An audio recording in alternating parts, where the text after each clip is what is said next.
Hey, hey, welcome to Clutch City Chatter. I'm Jeff. All right, so before we get into today's video, please be sure to hit the like button, thumbs up, and subscribe to my channel so you'll be able to follow all of my videos as the Astros go deep into the playoffs and win a World Series championship. Man, how about Justin Verlander last night? That's the best he's looked in the last month or so, and I was really disappointed that the Astros did not get the no-hitter. My first thoughts on the matter, though, was I was really glad to see JV come out of the game when he did, even though he was throwing a no-hitter. It shows me that JV is focusing on the playoffs and not individual accolades. So that's great to see. You know, he just wanted to get sharp, be sharp. His thoughts obviously were to prepare for the playoffs, for his next start, which will be in the playoffs. And so that's a great thing to see that he's not just focused, wow, I got a chance for another no hitter. So he elected to come out after 5 innings, and the rest of the pitching staff, especially mainly Hunter Brown, pitched 2 1/3 innings and did wonderful, did not give up a hit. Then Hector Neris came in and got 2 outs without giving up a hit. So going into the ninth inning, the Philadelphia Phillies had no hits, and it looked like this could be a great combined no hitter. It was very exciting to watch. But then Dusty Baker put in Will Smith to start the ninth inning. I said that, well, that's not a good choice to put him in. But I guess Dusty really didn't care too much about getting a combined no-hitter. It wasn't important to him. So anyways, put in Will Smith, and Will gave up 3 consecutive base hits. And it was just, it was, so, it was fantastic. The Astros won, and it was a game that didn't mean anything to them. It wasn't going to change any positioning for anybody in the playoff stance. So it wasn't a big deal, really. But on a personal note, I had stated at the beginning of the year, well, maybe about 3 weeks in, that Justin Verlander would pitch a no-hitter this year. And so, I almost got it. It was down to his last start, and he had a no-hitter going. He chose to come out, and it lasted. The no-hitter lasted till the ninth inning, and so it was an exciting thing. And I think that if the team wasn't going anywhere, if it weren't facing the playoffs, Justin, of course, would have stayed in the game and probably would have gotten another no-hitter. But hey, all right, no biggie really. Time to move on towards the playoffs. Another pitching note for the Astros was the night before, Lance McCullers started against the Phillies. And the very first batter of the game, Kyle Schwarber, hit his, I don't know, 47th or 48th home run. He's the National League leading home run hitter. On the very first pitch of the game, so the Astros fell behind 1-0.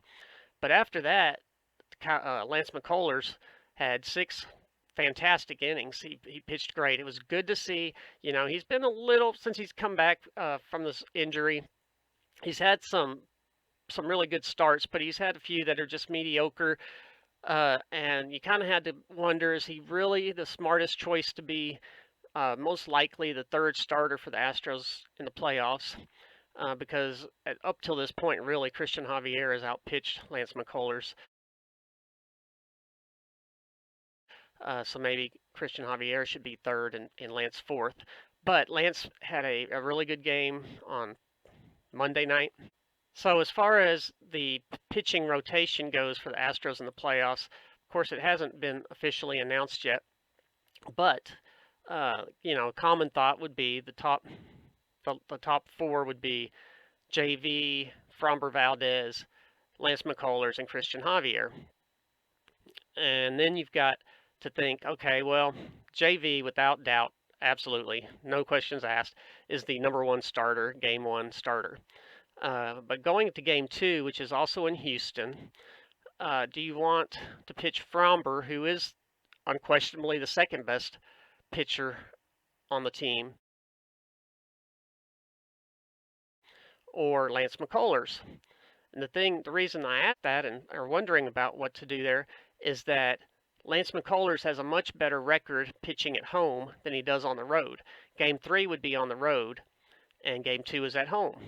So I really kind of expect the Astros to surprise a few people and pitch Lance McCullers in Game 2 at home and Framber Valdez in Game 3 on the road. And also some more thoughts on the pitching situation with the Astros going into the playoffs.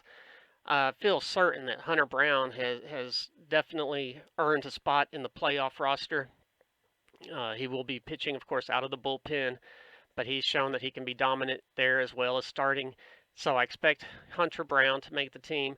And last night, I believe out of the 8 outs that he got, I believe 5 of them are against left-handed hitters. So that may have shown Dusty enough to feel comfortable that Hunter Brown, as well as we know in the past Phil Maton, have been very good. Even though they're right-handed pitchers, they've been very good against left-handed batters.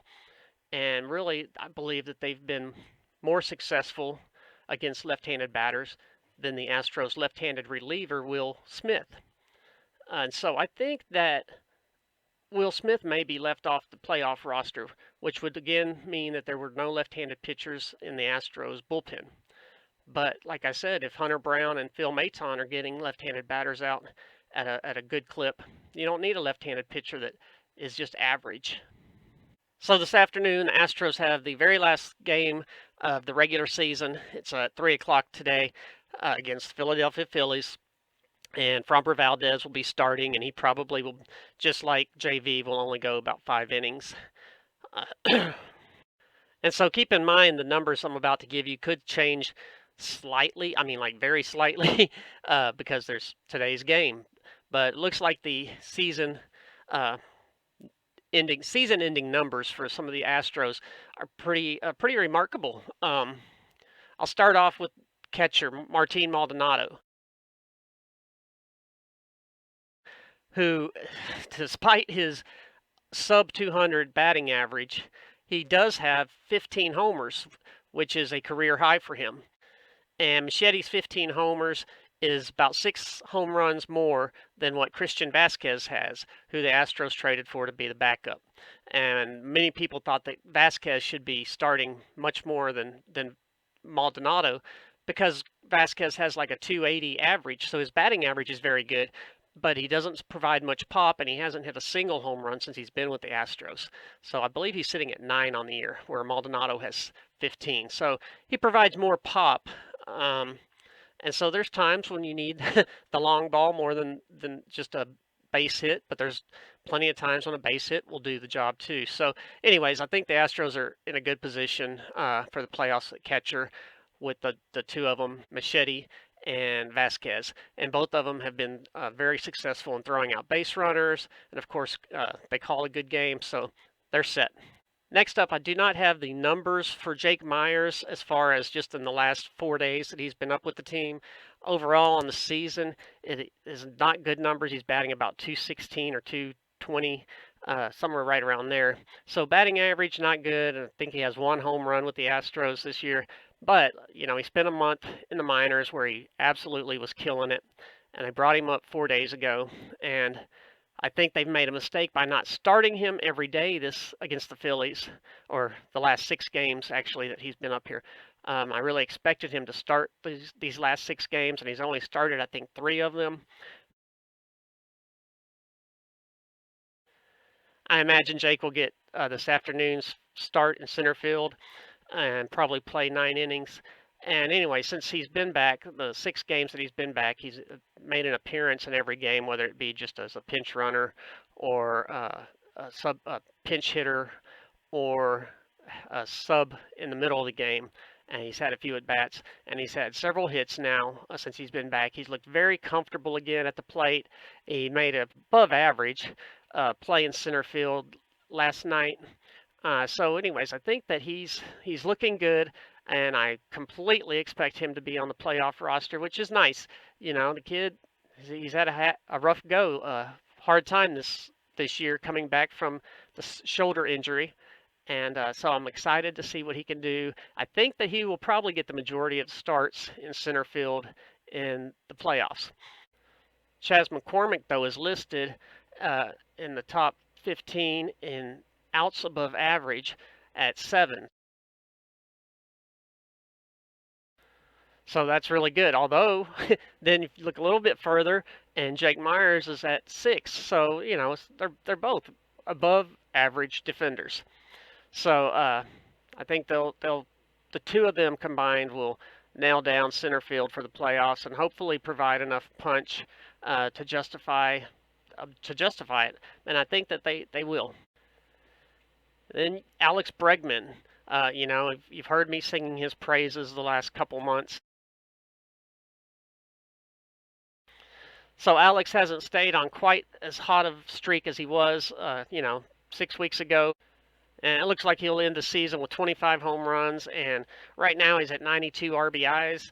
So, you know, that's the best season he's had in a couple of years by far. And defensively, he's been remarkable this year. He's made all the plays, as lots of plays that you wouldn't expect a third baseman to be able to make. Kind of like in his 2019 season when he was runner-up MVP. He was making some unbelievable defensive plays. Bregman has had a successful year. I think it's a good sign on what the future still holds for him. I think up until the last 2 months of this season, I think many of us thought that Bregman's prime has come and gone, that he wasn't going to, you know, achieve what he had achieved, and it's just going to kind of continue to spiral downward. But the last 2 months have been pretty darn good for Alex Bregman, and you watch him and you can tell that he's finally healthy and feeling good. And going into the playoffs, it's fantastic. You know that he's clutch. You know that he can handle the pressure. He's done it for many years now. Playoff time is Alex Bregman time. And how about this? Jose Altuve now is batting 300 on the season. It's been many years since Altuve's had a 300 or above average. Jose's had, I think, 3 batting titles in his career, highest batting average in the league. In the last many years, Jose's average has taken a bit of a beating because he's focused a little bit more on power, on home runs, and which, you know, he had a season or two that he hit 30 plus home run seasons, and his average though was like a 260, 270. So this year's Jose's hit, I believe, 28 home runs, and he's batting 300. So hey, the little guys put it all together in one great season, and you know that when playoffs come, Jose Altuve is ready. He is clutch playoff player. And Jose's double play partner, Jeremy Pena, rookie Jeremy Pena, he probably won't win Rookie of the Year this year. He's probably going to end up, I would bet, number 2 behind Julio Rodriguez of the Mariners. Julio's entire season hasn't really been extremely remarkable. He's had stretches where he was extremely remarkable, but he's also missed a fair amount of games. But Jeremy Pena has been consistent throughout, and so I was looking at numbers, and Jeremy has hit 22 home runs now, and that is the same number of home runs that Carlos Correa hit his first year in the big leagues. So offensively, Jeremy Pena has matched what Carlos Correa did his rookie year with the Astros.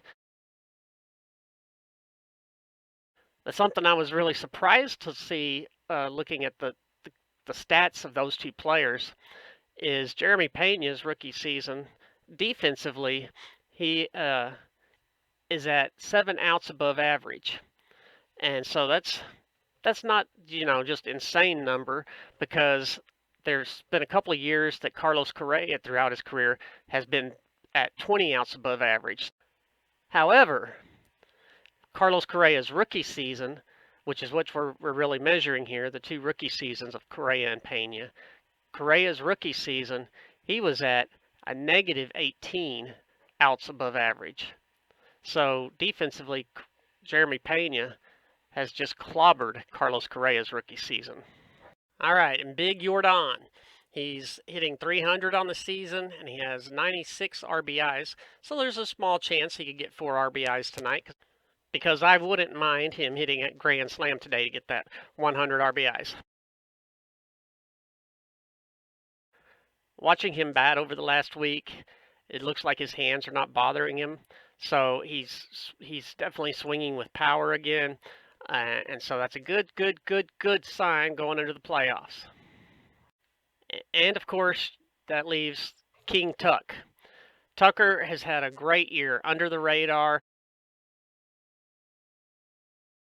I think it's probably really hard to make a big name of yourself when you're playing on a team with someone like Jose Altuve and Yordan Alvarez and Alex Bregman, big names in the sport. And so Tucker's kind of flown under the radar, but he's got 30 home runs on the season and 25 steals. So he and Bagwell are the only two players that have done that for the Astros. Bagwell did it 2 times, I believe, and so this is Cal's first time to hit 30 home runs and at least 25.